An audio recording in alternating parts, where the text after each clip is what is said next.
Bismillahirrahmanirrahim. Assalamualaikum warahmatullahi wabarakatuh. Kami dari kelompok 2 kelas D akan mempresentasikan tentang ragam bahasa Indonesia dan dialek sehari-hari. Sebelumnya, saya akan memperkenalkan anggota dari kelompok 2 ini. Yang pertama adalah Gilang Saladin Ilmi dengan NIM 033. Yang kedua dengan saya sendiri, Abdillah Maksum dengan NIM 128. Yang ketiga dengan saudari Medina Kaulan Sadida dengan NIM 131. Yang keempat Safira Nur Amalia dengan NIM 137. Dan yang terakhir yang kelima Muhammad Yusda Faisal dengan NIM 152. Oke, hari ini kita akan membahas 5 materi. Yang pertama adalah pengertian ragam bahasa yang akan saya jelaskan sendiri.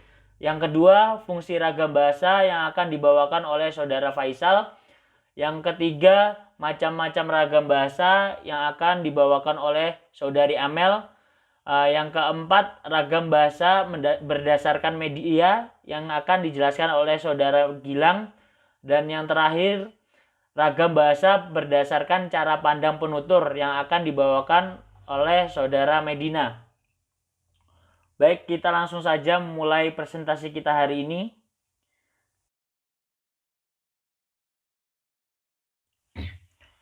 Baik, kita masuk ke pembahasan yang pertama, yaitu tentang pengertian ragam bahasa. Ragam bahasa adalah bentuk bahasa yang bervariasi menurut konteks pemakaian, yaitu topik yang dibicarakan, hubungan antar pembicara, dan medium pembicaraan. Ragam bahasa tidak berfungsi sebagai atribut tetap seseorang pembicara. Bahkan bahasawan yang kompeten biasanya menguasai berbagai jenis ragam bahasa dan mampu menyesuaikan ragam yang dipakai dengan situasi dan tujuan berbahasa. Dalam pengertian ini, ragam bahasa berkontras dengan dialek, yaitu varian dari sebuah bahasa yang berbeda-beda menurut kelompok pemakai atau wilayah penuturan. Sehubungan dengan bahasa Indonesia, timbul 2 masalah pokok, yaitu masalah penggunaan bahasa baku dan tak baku. Dalam situasi resmi seperti di sekolah, di kantor, atau di dalam pertemuan resmi digunakan bahasa baku. Sebaliknya, dalam situasi tak resmi seperti di rumah ataupun di pasar, kita tidak dituntut menggunakan bahasa baku tersebut. Fungsi ragam bahasa. Fungsi ragam bahasa terdiri dari 2, yaitu pertama, fungsi bahasa Indonesia dalam kapasitasnya sebagai bahasa nasional. Fungsi ragam bahasa. Fungsi ragam bahasa terdiri dari 2, yaitu pertama, fungsi bahasa Indonesia dalam kapasitasnya sebagai bahasa nasional, yang terbagi menjadi 6 bagian, yaitu mampu menyatukan ribuan bahasa yang beragam di Indonesia. Jadi, di Indonesia mempunyai beragam bahasa di setiap daerah masing-masing. Maka dari itu, bahasa Indonesia digunakan sebagai bahasa nasional. Yang kedua yaitu simbol kebanggaan nasional. Di Indonesia bukan hanya Pancasila ataupun bendera merah putih saja, tetapi bahasa Indonesia merupakan salah satu simbol kebanggaan nasional Indonesia. Selanjutnya yaitu simbol identitas nasional. Maksudnya, ketika kita berada di luar negeri, pasti kita menggunakan bahasa Indonesia ketika berbicara dengan masyarakat Indonesia juga. Oleh karena itu, bahasa Indonesia merupakan identitas nasional bagi masyarakat Indonesia.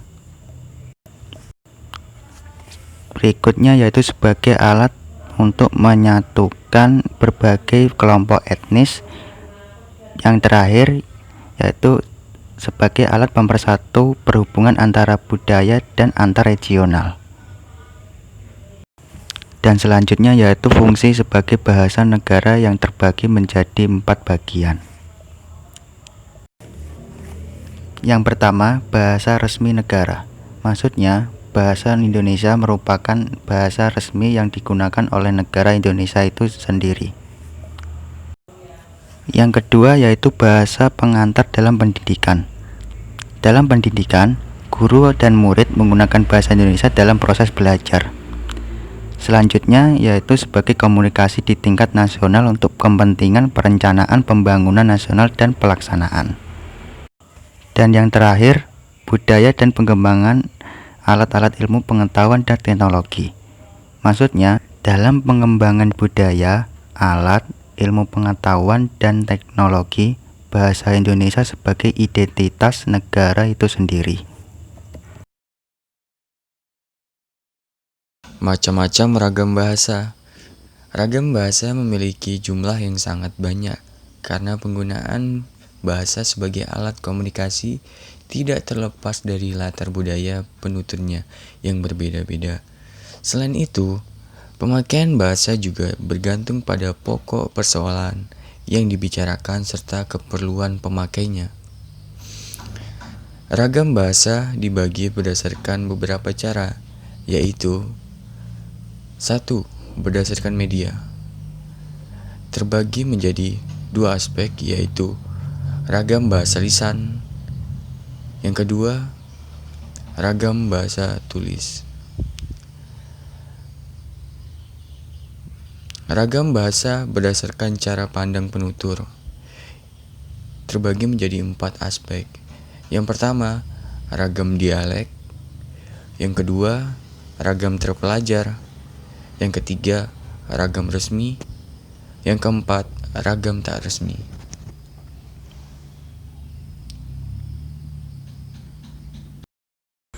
Ragam bahasa berdasarkan media. Ragam bahasa berdasarkan media ada 2. Yang pertama, ragam bahasa lisan. Ragam bahasa lisan merupakan bahasa yang dihasilkan melalui alat ucap dengan fenom sebagai unsur.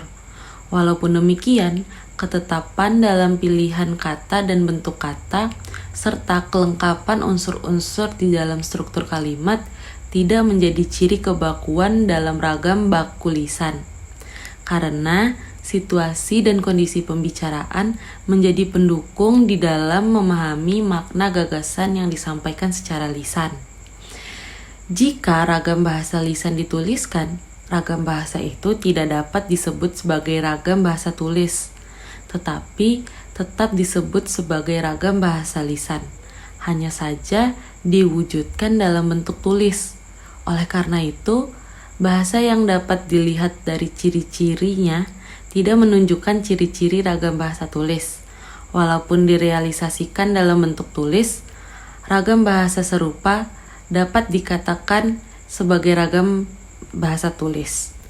Adapun ciri-ciri ragam bahasa lisan. Yang pertama, memerlukan orang kedua atau teman bicara. Yang kedua, tergantung situasi, kondisi, ruang, dan waktu. Yang ketiga, tidak harus memperhatikan unsur gramatikal, hanya perlu intonasi serta bahasa tubuh. Yang keempat, berlangsung cepat. Yang kelima, sering dapat berlangsung tanpa alat bantu. Yang keenam, kesalahan dapat langsung dikoreksi. Yang ketujuh, dapat dibantu dengan gerak tubuh dan mimik wajah serta intonasi. Yang kedelapan, dipengaruhi oleh tinggi rendahnya suara. Yang kedua, ragam bahasa tulis.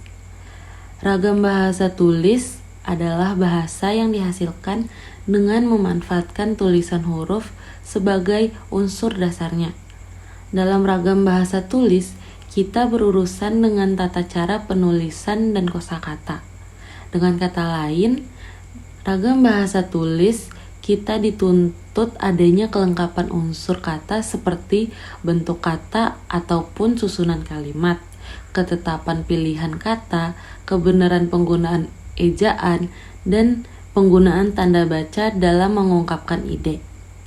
Ragam tulis yang standar kita temui dalam buku-buku pelajaran, teks, majalah, surat kabar, poster, iklan, dan lain-lain. Kita juga dapat menemukan ragam tulis non-standar dalam majalah, iklan, atau poster. Adapun ciri-ciri ragam bahasa tulis. Yang pertama, tidak memerlukan orang kedua atau teman bicara. Yang kedua, bersifat objektif. Yang ketiga, tidak tergantung kondisi, situasi, dan ruang serta waktu. Yang keempat, mengemban konsep makna yang jelas. Yang kelima, harus memperhatikan unsur gramatikal. Yang keenam, berlangsung lambat. Yang ketujuh, jelas struktur bahasanya, susunan kalimatnya jelas dan runtut. Yang kedelapan, selalu memakai alat bantu. Yang kesembilan, kesalahan tidak dapat langsung dikoreksi. Lalu yang kesepuluh, tidak dapat dibantu dengan gerak tubuh dan mimik wajah, hanya terbantu dengan tanda baca. Ragam bahasa tulis memiliki beberapa ketentuan-ketentuan. Yang pertama, memakai ejaan resmi. Yang kedua, menghindari unsur kedaerahan. Yang ketiga, memakai fungsi gramatikal secara eksplisit. Yang keempat, memakai bentuk sintesis. Yang kelima, pemakaian partikel secara konsisten. Yang keenam, menghindari unsur leksikal terpengaruh bahasa daerah. Perbedaan antara ragam standar, non-standar, dan semi-standar dilakukan berdasarkan topik yang sedang dibahas, hubungan antar pembicara, media yang digunakan, dan lingkungan atau situasi saat pembicaraan terjadi.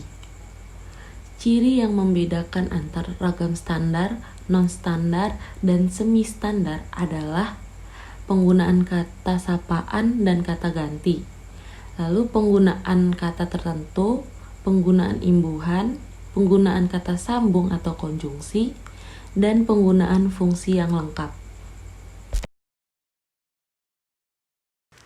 Ragam bahasa berdasarkan cara pandang penutur. Berdasarkan cara pandang penutur, ragam bahasa dibagi menjadi 3. Yang pertama ada ragam dialek.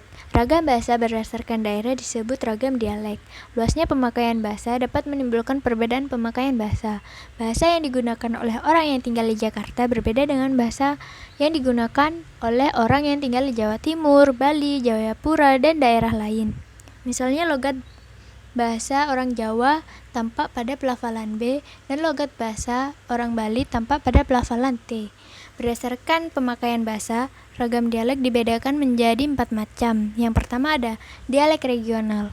Dialek regional merupakan varian bahasa yang dipakai di daerah tertentu.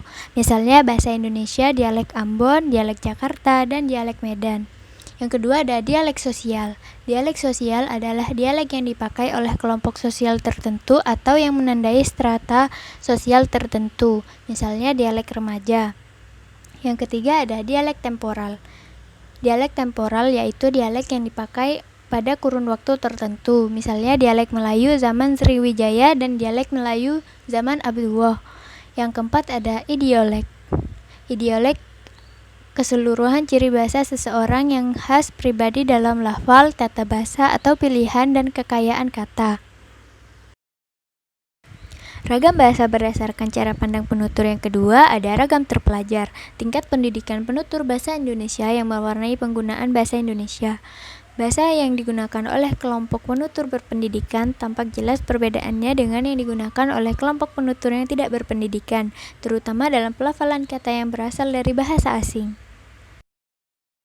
Ragam bahasa berdasarkan cara pandang penutur yang ketiga ada ragam bahasa resmi dan tak resmi. Yang pertama ada ragam bahasa resmi. Ragam bahasa resmi adalah bahasa yang digunakan dalam situasi resmi seperti pertemuan-pertemuan, peraturan-peraturan, dan undangan. Ciri ragam bahasa resmi ada 6. Yang pertama, menggunakan unsur gramatikal secara eksplisit dan konsisten. Yang kedua, menggunakan imbuhan secara lengkap. Yang ketiga, menggunakan kata ganti resmi. Yang keempat, menggunakan kata baku. Yang kelima, menggunakan EYD. Dan yang keenam, menghindari unsur kedaerahan. Contoh, bahasa yang digunakan bawahan kepada atasan adalah bahasa resmi. Yang kedua ada ragam bahasa tak resmi.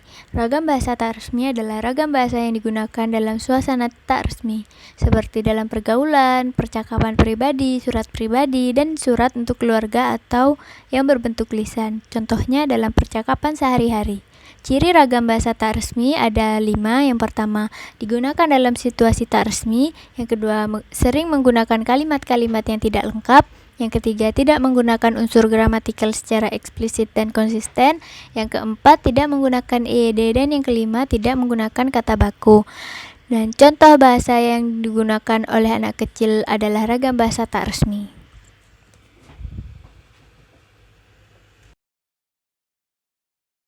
Baik, sekian penjelasan dari kelompok kami. Jika ada yang ingin ditanyakan, silakan hubungi salah satu anggota dari kelompok kami. Jika ada salah kata ataupun lupa, harap dimaklumi karena manusia adalah tempatnya salah dan lupa. Usikum wa iya ya bitaqullah, laqad fazal muttaqun. Wabillahi taufiq wal hidayah. Wassalamualaikum warahmatullahi wabarakatuh.